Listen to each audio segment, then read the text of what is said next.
जम्मू कश्मीर की सियासत को लेकर एक बड़ी खबर आ रही है। जो 5 एमएलएस की नॉमिनेशन एलजी को करनी थी, उसकी पिटीशन अब जम्मू कश्मीर हाई कोर्ट में 21 अक्टूबर को सुनी जाएगी। यानी कि 21 अक्टूबर को सोमवार को इसकी हियरिंग होगी। जो खबर आ रही है, चीफ जस्टिस जो है जम्मू कश्मीर और लद्दाख हाई कोर्ट के जस्टिस तासीर रबिस्तान, उन्होंने इस बात के लिए जो है वो हामी भरी है कि जो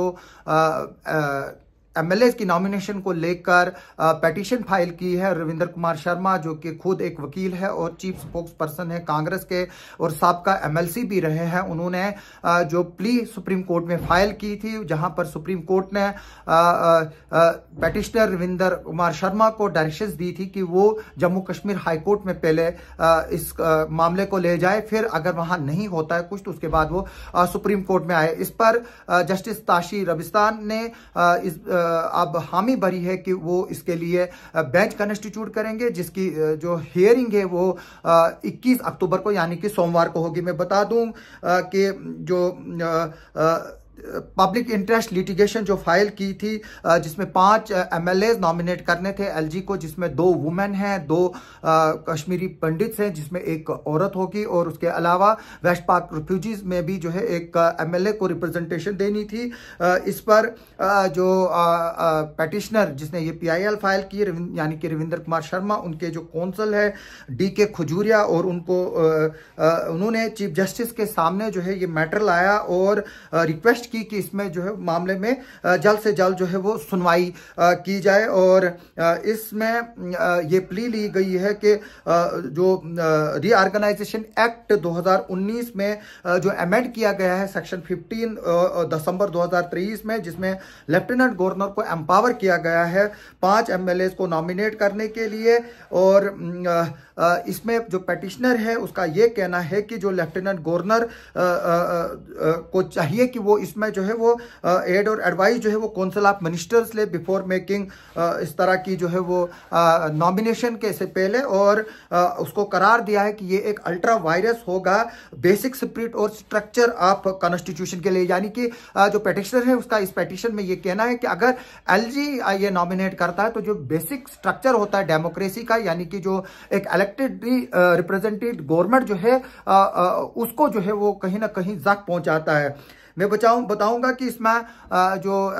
एडवोकेट डीके खजूरिया है, उन्होंने जो सुप्रीम कोर्ट में अभिषेक मानव सिंघवी जो सीनियर लायर है, उन्होंने जो प्ली रखी कोर्ट में, और उसमें यह भी बताया कि जो सुप्रीम कोर्ट ने है उन्होंने लिबर्टी दी है पिटिशनर्स को कि वो जेएंडके और लद्दाख हाई कोर्ट को जो है वो अप्रोच करे। और चीफ जस्टिस तासीर रबिस्तान को रिक्वेस्ट की कि वो जो है वो बेंच कॉन्स्टिट्यूट करे, और उस पर चीफ जस्टिस ने हामी भरते हुए कहा है कि अब ये हियरिंग जो है वो सोमवार को होगी। और जो एडवोकेट डीके खजूरिया को, उसके साथ एडवोकेट अनुज महाजन और आयुष पनगोत्रा भी जो है वो असिस्ट कर रहे थे। और जो पिटिशनर है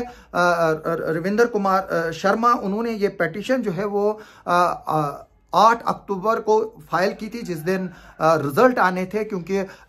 जो कांग्रेस है उसको ये लगता था कि अगर यहाँ पर नेशनल कॉन्फ्रेंस और कांग्रेस के कोलिशन को कम सीटें आती है तो बीजेपी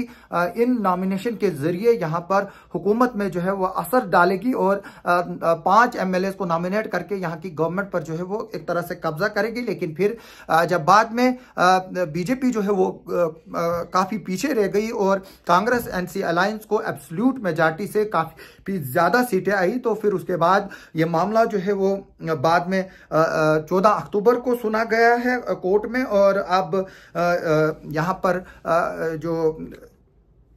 जस्टिस तासीर रबिस्तान साहब है, उन्होंने इस बात को, अब ये मसला जो है वो अब इसमें हियरिंग जो है वो होनी है सोमवार को यानी 21 अक्टूबर को। और मैं आपको एक बात बता दूंगा कि इससे पहले जब सुप्रीम कोर्ट ने इस पिटीशन को एंटरटेन करने से इनकार कर दिया था और कहा था कि हम जो है वो इंक्लाइंड नहीं है आर्टिकल 32 के तहत कॉन्स्टिट्यूशन ऑफ इंडिया की, वो उन्होंने जो है वो लिबर्टी दी थी। जैसे कि मैंने बताया कि जो पिटिशनर है वो आर्टिकल 226 के तहत जो लोकल डिवीजन बेंच है वहां पर जो है वो इसको प्रेजेंट करे। और जो जस्टिस संजीव खन्ना है उन्होंने जो है, जो अब आगे चल के चीफ जस्टिस बनने वाले हैं, उन्होंने ये बताया था कि वो आगे चलकर जो है वो पहले इस मसले को जम्मू कश्मीर और लद्दाख हाई कोर्ट में जो है वो चैलेंज करे। अब ये देखना होगा कि कोर्ट इसमें क्या सुनवाई सोमवार को करती है और क्या रिजल्ट आता है, उसका आगे चलकर हम उस पर भी आपको अपडेट देते रहेंगे। लेकिन अभी की यही खबर है कि 21 तारीख को इस मामले को कोर्ट सुनेगी और जाहिर से तौर से बात है कि उमर अब्दुल्ला भी प्रधानमंत्री से मिल रहे हैं और वहां पर भी इस मसले को लेकर बात होगी। और मैं ये भी बता दूं कि जो नॉर्मल प्रेसिडेंस है वहां पर चीफ मिनिस्टर जो है वो रिकमेंड करता है नॉमिनेटेड एमएलएस की या नॉमिनेटेड एमएलसीज की, जिनको जो कैबिनेट का डिसीजन होता है, फिर उसमें बॉन्ड होता है लेफ्टिनेंट गवर्नर या गवर्नर कि वो उन नॉमिनेशन को आगे करे और उसमें एक फॉर्मल ऑर्डर निकाले। हमारी इस खबर पर आगे भी नजर रहेगी। आप हमारे साथ बने रहे। आप सबका सुनने के लिए और देखने के लिए बहुत बहुत शुक्रिया।